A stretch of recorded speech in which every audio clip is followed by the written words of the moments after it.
when it all came together was when we were in Amsterdam, and I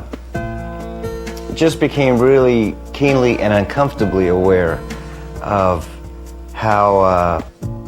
you think you're getting somewhere, you think you're growing as a Christian, that kind of thing,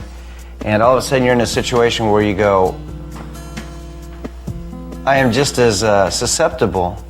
as I was when I was 16 to a lot of things, and sometimes we can be really hard on ourselves about that. Well, Beaker and I were talking in a train station about the whole thing, where we were and where we wanted to be, and we'd gone into some pretty explicit detail about the nature of our temptations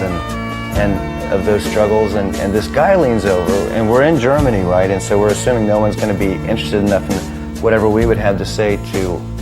actually bother to translate and listen, but this guy leans over in the train station, the only other guy in there, and he says, "Excuse me, but are you Rich Mullins?" And so I had to think back over our conversation to see if I was or not, and decided that I must be, whether or not I like who I am. That is who I am. And once again, it's back to the ragamuffin thing, the realization that people are going to judge you. And there are, I think, actually people who look for excuses to condemn you and look for excuses to